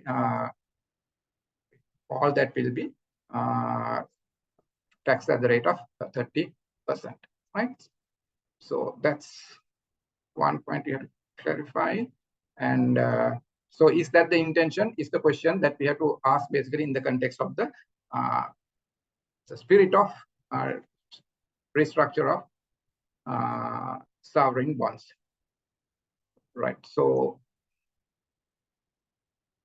okay, then the next issue is, okay, with regard to that date, is that going to be from 1st of October for all the eligible bondholders, or some eligible bondholders, or basically the superannuation fund is December 1, whether it will start from 1st of July, and that I believe the way the law has been worded now, and this additional para that has been included, it is to ensure to weigh in the interpretation or to support the interpretation that it will be from 1st of July, right, for December 1. And right, so those are some of the important ones that we have to keep in mind. And then, okay, when it comes to the members, how the members will be taxed, I think that's what everyone, most of us are basically interested in. And you can see in case of provident funds, if they are approved provident funds, how the law stands basically at the time of the contribution, as you know, EPF basically there's 8% and the 4%. Sorry, 8% and 8% and 12%. The amount that is being contributed by the employee's salary, the 8%, it's taken for profit from employees, and it's subject to APID. Whereas the employer contribution, that is the 12%, is not taxed at the point of contribution to the fund. And when it is being taken out of the fund, both capital amounts as well as the interest components is tax-free. So in other words, when the EPF comes into the hands of the recipient, that will be tax-free, both capital and the interest component. And when it comes to ETF, of course, the capital component, when it comes to the hands of the recipient, it will be liable. But the interest income, that means interest income after 1987 returns, that will be exempt. So that's, I think, the simple way of explaining. But there can be complications, complicated scenarios also when it comes to pension funds. You have different types of pension funds. You have the contributory pension fund, and then you have the non-contributory pension fund. Then you have the gratuity fund. So now in those ones also, the generally what we can keep in mind is the capital component is not liable for tax when it is being withdrawn. But when it is the interest component on that, the investment component on that will be liable for tax. So that's the what I say, that's the thing in a nutshell. But you can go into deep into this subject separately, right? So I think yeah. So as I mentioned, so pension fund, how it works basically, gratuity again. In case of gratuity, both the capital component and investment component will be liable when it's being taken out by an individual, right? Right. So that's my introductory comments with regard to this, and in the Q&A session we can go into details with regard to that. Ruchira, over to you. Thanks, Suresh. Thank you very much for that detailed description of the tax impact on professionals and also on the superannuation fund because of the DDO. Professor, we have about 10 minutes, roughly 10 to 15 minutes for the schedule finish.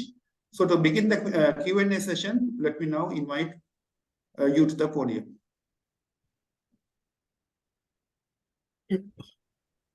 Vijay, you can, there are some questions, no? You can take those. Yeah, there are some questions from Professor in Q&A, if you don't mind me asking. There is this question, I think Ms. Jaira has mentioned that he would like to answer this question.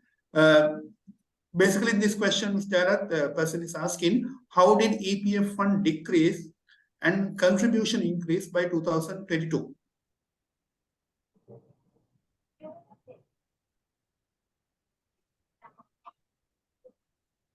Good. Thank you, Ruchira. I must confess that 22 figures are provisional and they have taken from central bank annual report. And asterisk is missing there.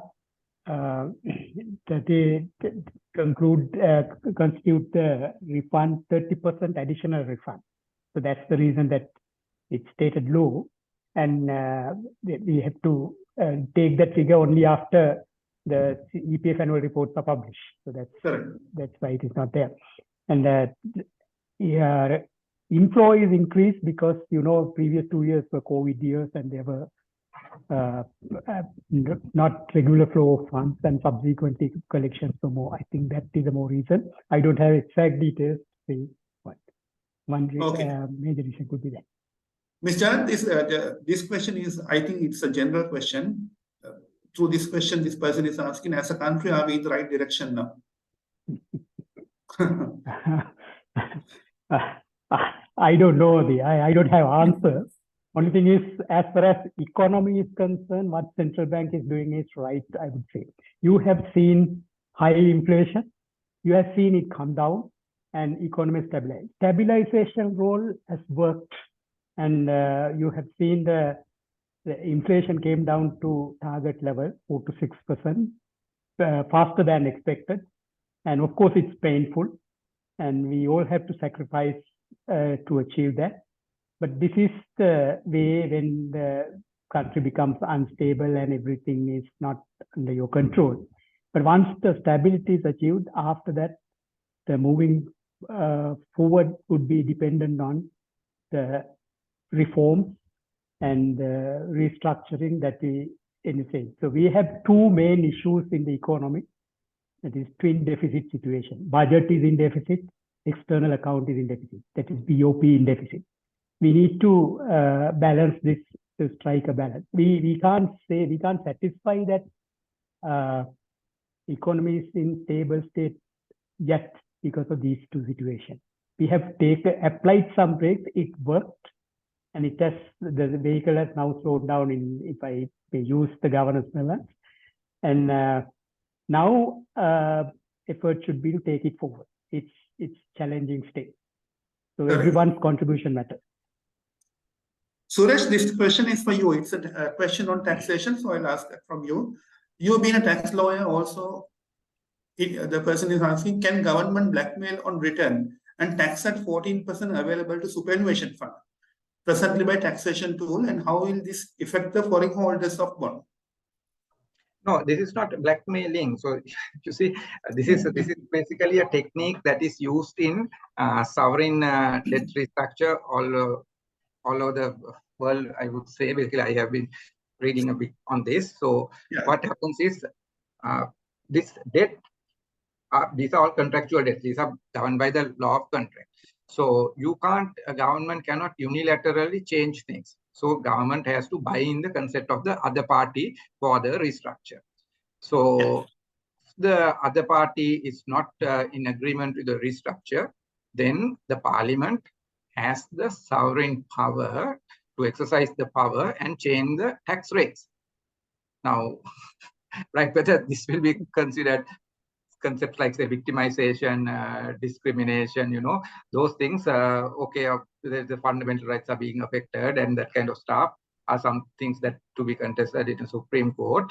But I believe if I observe the trend of the judgments of Supreme Court in relation to this tax policy and this other rights violations, etc., the trend not only in Sri Lanka, also even in the other countries, including India, what we have seen is Supreme Court basically takes up the position that government is the best party to decide what should be the correct tax policy to navigate the country, navigate the economy in the correct path. And unless there is a fundamental breach or fundamental violation, the Supreme Court will not get involved with regard to the tax policies of the government. So these are the things that we have. This is the trend that we have seen in the previous judgments also. So answering the question whether there is a blackmailing, no, this is a way of basically negotiating. So even I'm sure basically you will see the father saying that, okay, don't watch the TV. If you watch the TV tomorrow, I will not permit you to go to the cricket match or something like that. It's basically trying to buy in the consent. Okay, thank you, Suresh. Thank you for that answer. Rajit, are you there?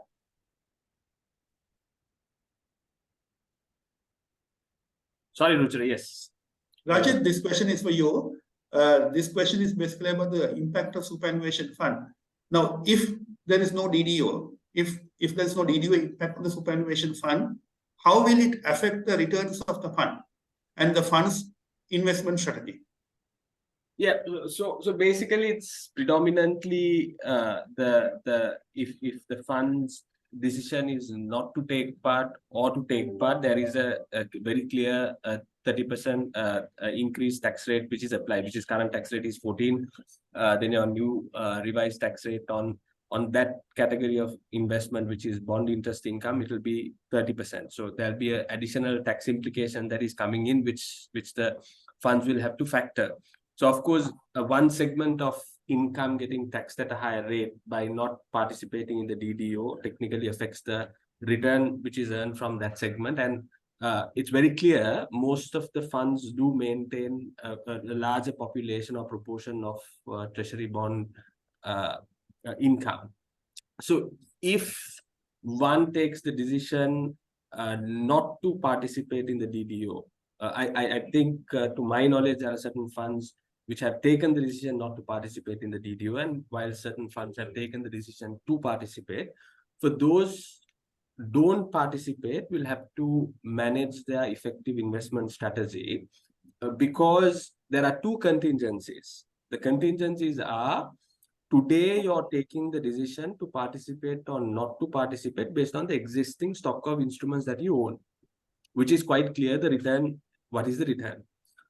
And some of these instruments are due for renewal. Obviously, these instruments will mature somewhere in 2027, and it's due for renewal. At that point, one unknown factor is what would be the interest rate at that time. It's very difficult for us to forecast it today. Sometimes there could be a possibility, one potential scenario, that interest rate could be lower than what is being offered under the DDO, right? Or it could be vice versa. So it's a very difficult evaluation that we can do today, because if you look at a past interest rate structures and patterns, it had taken quite a spike, which is very difficult to forecast from a theoretical model. So that's one of the contingencies that you have to evaluate. So if you're going to manage that risk, then probably you will have to have an alignment of your investment strategy as well in line with the respective bylaws which governs the investment strategy of that fund. Because certain funds, I do understand, by law requires to invest some portion of instruments in government securities, but they don't specify which security, as long as it's government security, which can be eligible treasury bonds, treasury bills, and even certain instances it can be interpreted as if fixed deposits with the state banks. So that investment strategy will have to be revisited in order to manage the effect on the taxation and to maintain a reasonable return if you're of the view that you're not going to take part in the domestic debt optimization. Okay, thank you, Rajit. In the interest of time, I would like to end Q&A session with this particular question, Rajit. This is also for you. It's on accounting standards. So I would like to know if any SA fund has adopted the general approach, what will happen? Give me a very quick answer. What will happen in the credit risk adjustment when fair valuing these instruments for initial measurement purposes? Yeah, so that's a very simple adjustment that we need to do. You need to strip out the credit risk component of that particular instrument. So credit risk component is, if you look at Sri Lanka as a sovereign destination based on the rating, external counterparty rating, which is CCC, on average, the credit risk premium, published by Moody's, S&P, or Bloomberg would be somewhere around 7 to 8%, based on their last 20 years default study that they have done. So what we need to generally do is you take the yield of the respective instrument and you strip it out the credit risk component, which is determined based on the external published data, which is based on the counterparty rating. And then you derive at the risk adjusted yield that can be used for fair valuation purposes. But when you do this exercise, you have to be mindful, not all bond tenors are actively traded in the secondary market. For example, if you look at Sri Lanka, the most active trades do happen with a remaining maturity of 2 years, 3 years, 5 years, 6 years, and 7 years. That's on average. Certain periods of 8 years, 9 years, and 10 years, you don't have instruments that have been actively traded. So then there has to be some degree of extrapolation that takes place in order to smoothen out the yield curve and then use that number to the calculation. So it's a direct stripping out mechanism that you need to do based on the risk category of the sovereign. Okay, thank you, Rajit. Thank you for all three speakers. So, whatever. Yeah. Now I would like. No, one question I want to ask, at the moment, the interest rates are coming down. So considering that, do you think that solution given by the government is a fair solution which will help the superannuation funds? I don't know whether Rajita, you have any answer for that? Considering the current interest rates which are going down, do you think that the current the solution given is a fair solution? Yeah, I think even which another Jailath also covered in his session, in an interest rate downward regime, if interest rates constantly being brought down to match the single digit inflation, probably right now, if you look at the solution that is offered could be a feasible solution. Of course, if you look at average returns of most of the funds, is not high as 12%, 13%, or 15%. Most of the funds' average returns are lying between 8 to 9%, and even I have seen funds that are earning little lesser, because if you look at some of the bonds that were issued a few years back, they were issued at 5% of interest and 6% of interest. Under such context, the existing rates with a longer term view where the inflation is coming down, it seems to be quite a reasonable approach for a compensation. So that's my point of view in terms of the interest rates that are being demonstrated. Mr. Jailath and Suresh, you have any views on that? Yeah, can I add to that one? With regard to that one, I think we saw this in the papers recently. There has to be an amendment introduced to ensure or to guarantee that the 9% rate will be paid, or it's a guaranteed 9%, and to that effect, there's an amendment being introduced to the law also. So, yes, the interest rate will fluctuate, but I think the EPF holders have the guarantee if this amendment goes through, then it will not go beyond that, below that, no? That is to guarantee 9%, is it? Or? Yes. 9% would be the lowest. It can't go beyond that, and it is being statutorily guaranteed if due to the amendment. If I may also add to that, I would rephrase it as the share in the pain equally. I think it's painful, no doubt, but majority of the pain is borne by the central bank. I think it will be bad by the central bank because it's entire treasury bill holding. We know they are kind of overloaded central bank with treasury bills, and that will be converted then if we issued at the lower rates and longer term. They were to mature in 6 months, every 6 months, but this will not happen. So burden is borne by the central bank, but burden passed to the superannuation funds, I would say it's lower. Yeah, but it's pain sharing, not benefit sharing. Yeah. Thank you. Thank you. I think we have listened to very, I think, informative and also very important areas, because most of us or most of the public and even for the accountants, this is not a normal sort of exercise that is prevalent in their normal day-to-day work. But I think for them to get to know exactly what is really required, what is happening, was, I think, something that we really thought that this webinar would help them, you know. So let me thank our speakers. I think Rajit Pereira and Anand Jalat and also Suresh Pereira, and of course Ruchira for conducting the session so well. We are very thankful to you, and I am sure that this will also clear some of the doubts that a lot of them would have had, you know, because I think your explanations and the details that you gave will enable everyone to find out exactly what the real situation is. But as I think was mentioned, we are really all in a very, very tight situation, in a difficult situation, and it may be that everyone has to share in this painful exercise. But the people who did it, I think, maybe freewheeling, because they are really people who have put us into this situation. But country, I think, has to undergo this. But I'm sure that there are quite a lot of painful decisions that everyone has to take. But how to rebuild the country is something that we need to keep in mind, you know, because going the normal way, it is going to be very difficult to rebuild. We have to have new maybe measures, new innovations that have to be put in, especially with the government and the public sector. Because private sector is very adversely affected because of all these things that have been happening.